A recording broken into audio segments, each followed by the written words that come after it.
ഇന്ന് ഞാൻ വന്നിരിക്കുന്ന പുതിയൊരു റെസിപ്പി ആയിട്ടാണ്. ഞങ്ങൾ ഇന്ന് ഉണ്ടാക്കാൻ പോകുന്നത് ഫ്രൂട്ട്സ് കസ്റ്റാർഡ് ആണ്. ബാക്കി നിങ്ങൾക്ക് നേരിൽ കാണാം.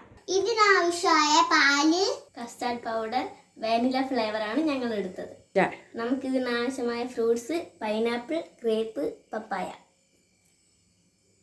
കള്ളി.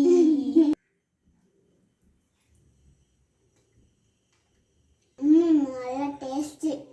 ഇനി നമുക്ക് അങ്ങനെ തുടങ്ങാം. ആദ്യം നമുക്ക് പാല് ചൂടാക്കാം. മാറ്റി വെച്ച പാല് കൊണ്ട് നമുക്ക് കസ്റ്റാർഡ് പൗഡർ തയ്യാറാക്കാം. നമുക്ക് പാൽ ഒഴിച്ച് മിക്സ് ചെയ്യാം.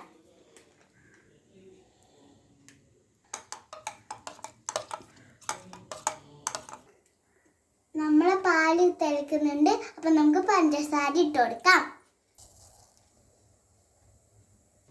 നമ്മൾ മിക്സ് ചെയ്ത് വെച്ച കസ്റ്റാർഡ് പൗഡർ കുറച്ചായി നമുക്ക് പാലിൽ മിക്സ് ചെയ്ത് കൊടുക്കാം.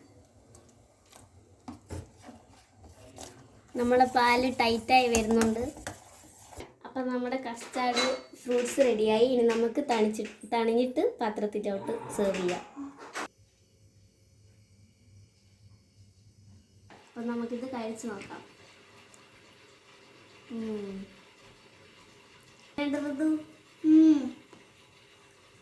എല്ലാവരും വീട്ടിൽ ട്രൈ ചെയ്യണേ. ഇനി നാളെ പുതിയ വീഡിയോ ആയിട്ടാണ് ഞാൻ വരുന്നതായിരിക്കും. Bye bye.